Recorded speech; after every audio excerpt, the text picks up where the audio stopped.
Hey guys, it's QuickyBaby and I'm bringing you something that a lot of you have been asking me for. This is a video which is going to be entirely devoted to crew skills. Now, crew skills in World of Tanks have a profound impact on your performance. Apart from the equipment that you choose and the consumables that you have and even the ammunition type that you use on your tank, it's your only real chance to be different from your opponents. And because you can be different from your opponents, that gives you an opportunity to specialize and be able to enhance the capabilities of your tank in certain situations or make up for flaws in a tank to be able to overcome your enemies effectively. I'm going to give you some basic tips for any new players who are maybe a bit baffled at how some of the crew skills work, and also try and work on some of the more advanced things for players who are maybe starting to get crews that are as skilled as my most skilled crew in the M48A1 here. Having 83% on your 4th skill just provides you with so much more. I've developed the way that I skill up my crews, constantly changing my kind of meta that I would do through my 20,000 games played. I'm going to split this video series up into many different parts for the different tank types, so that you can navigate and not waste your time and get to the information that you need quickly. This video will contain the overall general principles of crew skills.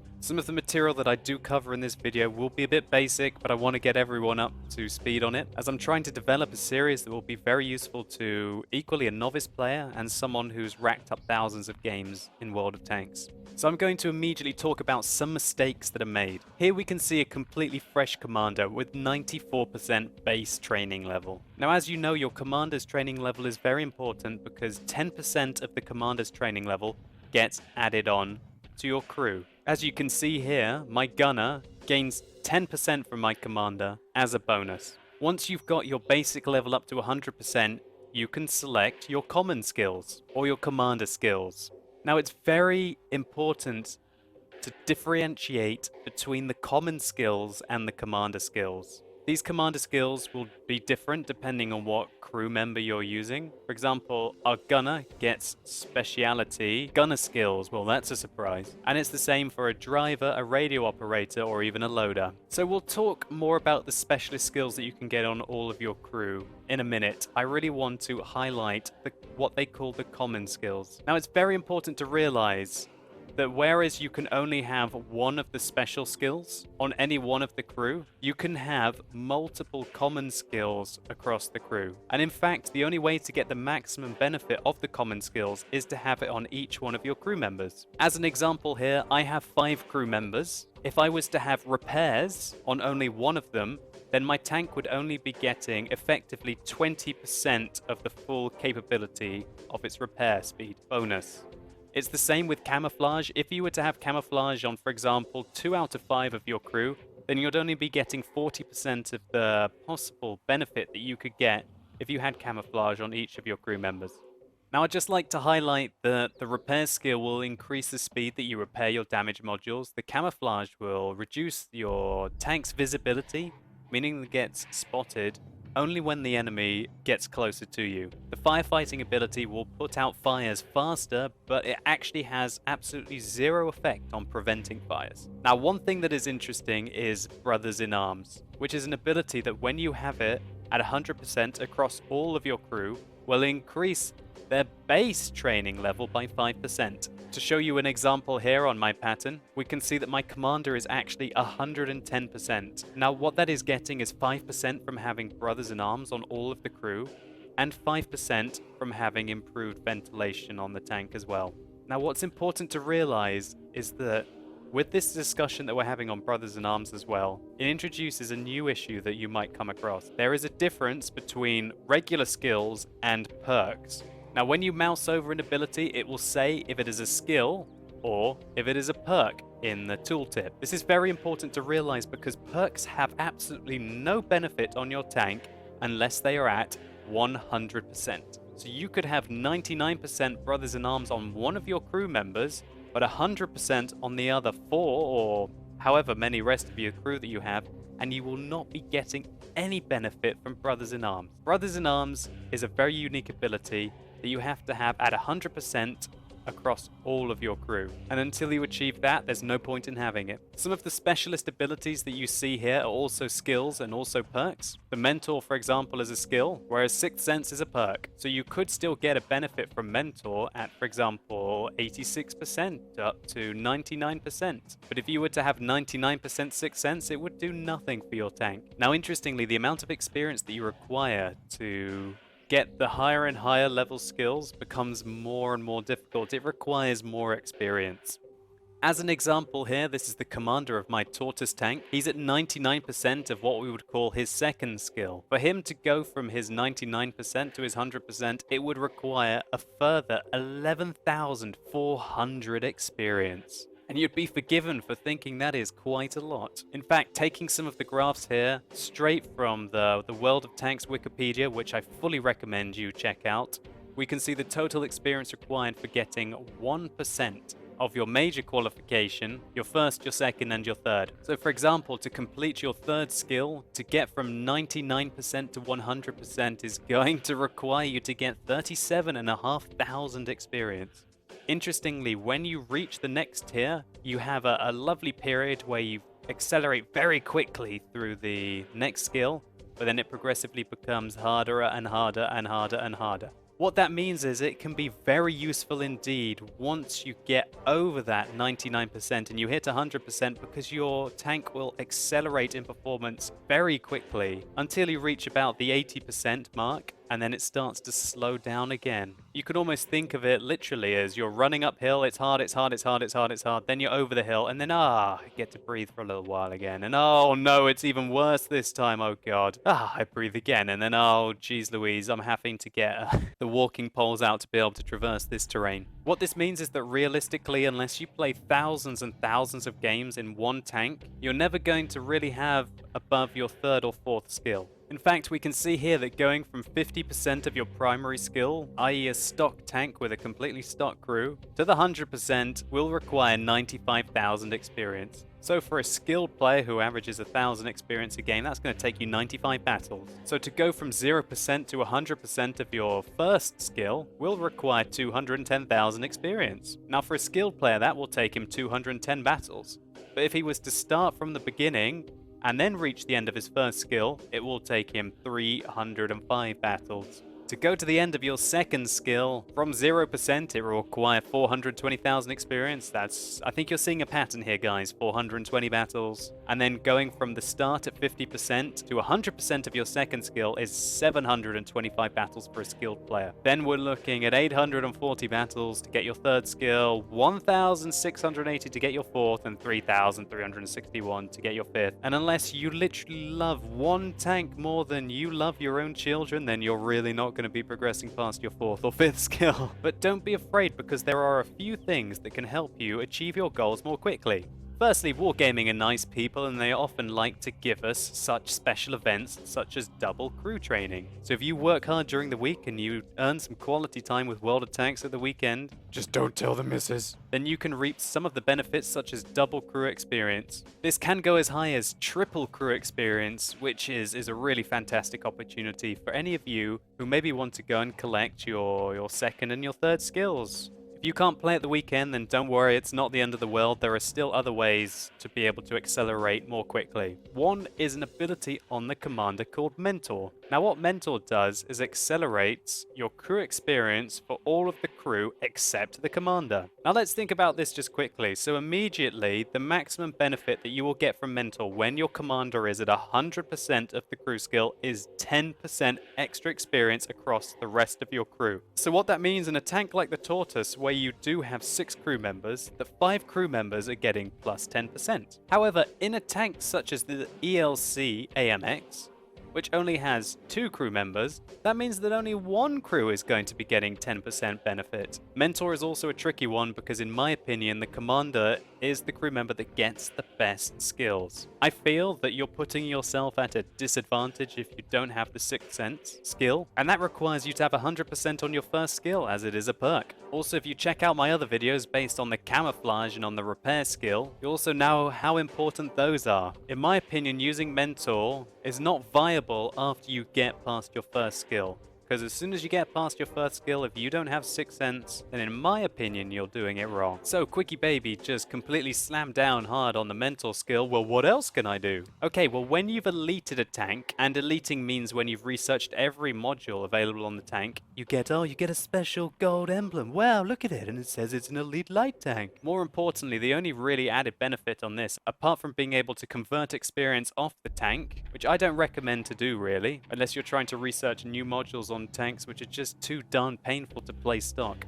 is that you get this fancy button up here called Accelerated Crew Training. Now there's often a mystery about this Accelerated Crew Training button, so I'm just going to end the mystery for anyone who does not know about it. Once you check the box, you can see this little gold icon appears. What that means is that that crew member is going to be getting double experience in the next game. Also, what you will find is that the crew that gets this double crew experience the next game is your least experienced crew member. So for example, if we compare our driver to our commander here, we can see that our commander has 57% camouflage, whereas our driver only has 53%. What that means is that our driver will be getting the bonus, and he will be able to catch up to the commander. And that's one of the excellent features that you get for the Accelerated Crew Training. The fact that least experienced crew members will eventually catch up, and that's a great thing to have. So interestingly, the same sort of theory applies to small crew tanks for this Accelerated Crew Training. If you only have to have 2 crew members,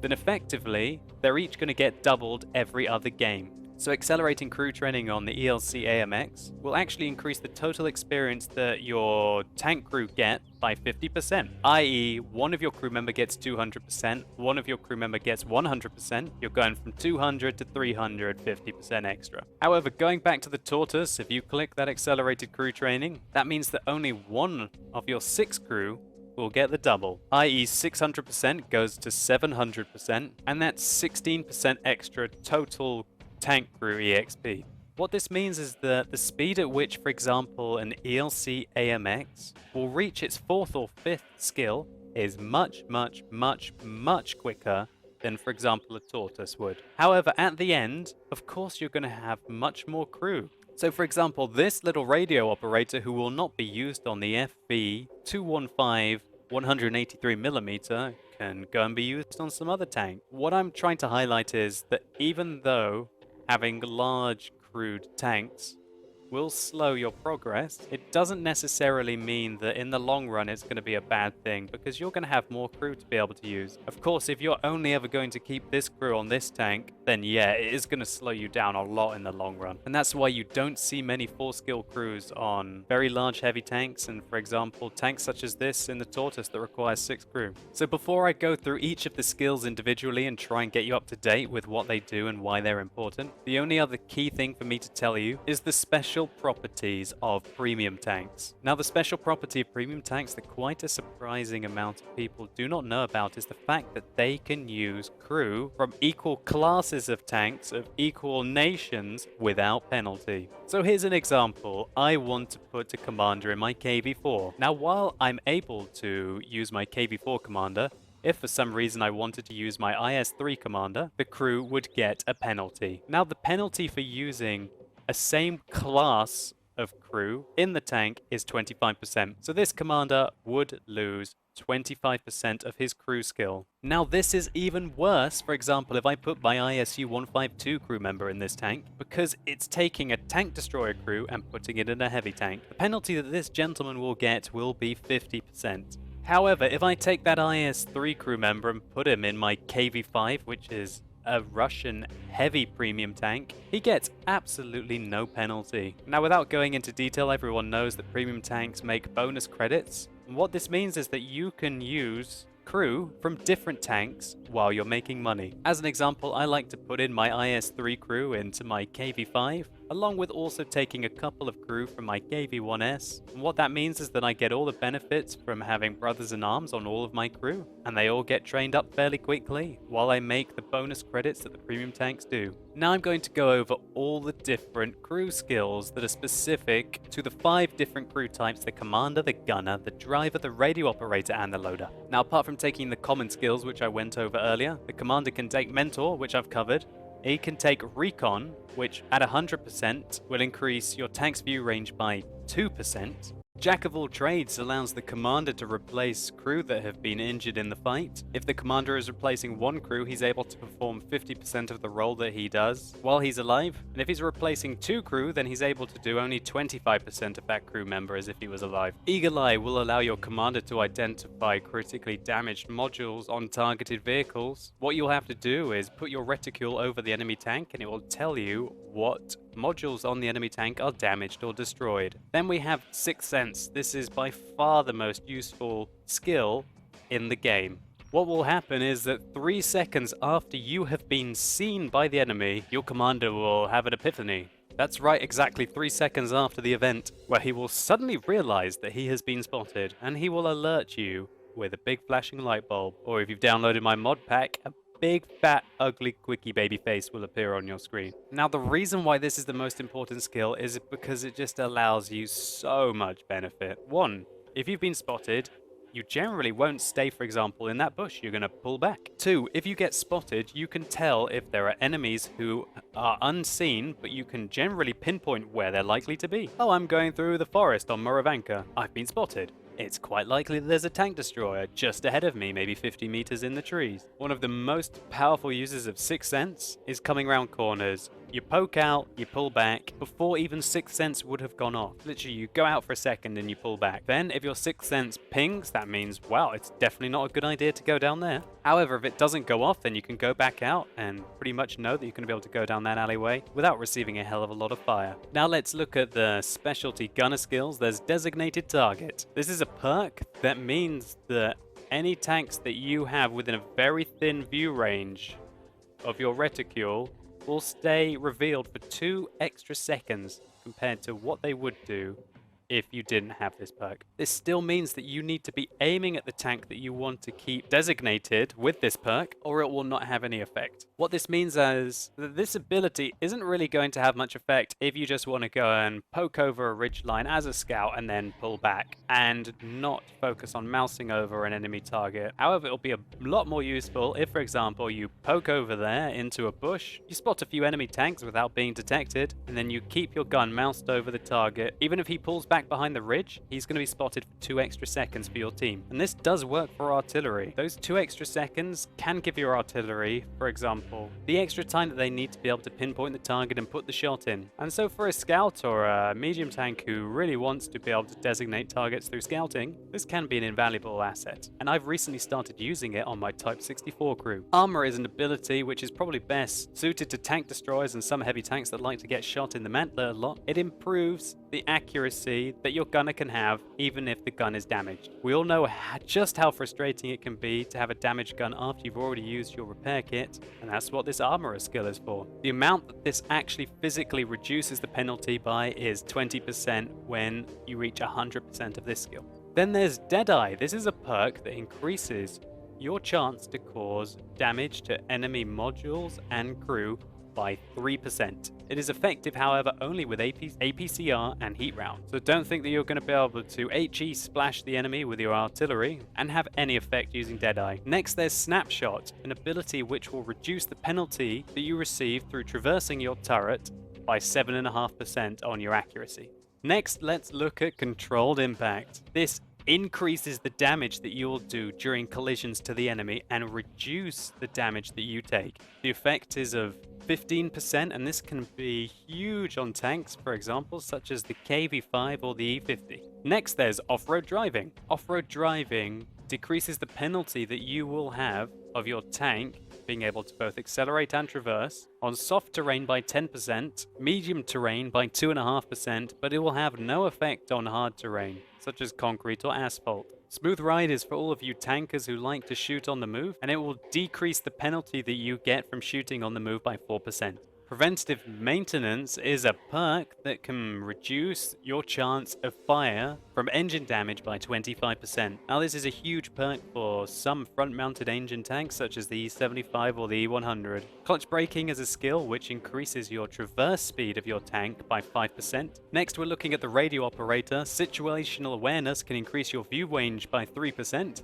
Call for Vengeance will allow you to keep transmitting radio operation for a further 2 seconds after you have been destroyed. Signal boosting will boost your signal range by 20%, and relaying will boost your friendly communications by 10%. Intuition is a very interesting ability. What it does is give your tank 17% chance to instantly change the type of shell that is loading. So for example, say you've got an AP shell loaded and you want to fire heat because that mouse has just come out in front of you and you want to waft one in straight through his turret, then there'll be a 17% chance that you'll instantly load that heat shell and allow you to fire instantly. One thing that's not known is that the intuition perk is actually cumulative. What that means is that if you've got 2 loaders with this perk, this effect is increased to 34%. So that's over a 1 in 3 chance of instantly changing shell types if you've got 2 loaders with this perk. Adrenaline Rush is for all you guys who end up being left on low HP. If your hit points are less than 10% of your total hit points,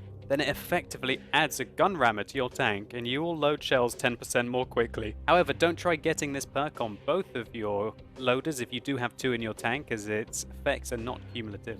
And then finally, Safe Stowage. Safe Stowage is a fantastic perk which reduces the chance of your ammo rack being damaged upon hit by 12.5%. There are certain tanks, such as the Leopard prototype, or quite a few of the American top-tier tanks, that simply have to have this, because of their front and even side-mounted ammo racks. So guys, there you have it. I have explained to you everything that you need to know about crew skills. I'm also releasing other videos which tell you exactly what crew skills you should use, in my opinion, in your light tanks, medium tanks, your heavy tanks, your tank destroyers, and I'll even do an artillery skypick video. So guys, I hope this has explained everything that you needed to know. If this video has been useful to you, please consider rating it down below. I'd really appreciate it. And why not think about checking out my other videos in this series? As always, leave me a comment if there's something that I've left out, if you feel it's really important, and tell me what you think about everything and anything in this video. So guys, thank you so much for watching. You've been epic, and hopefully I'll see you soon.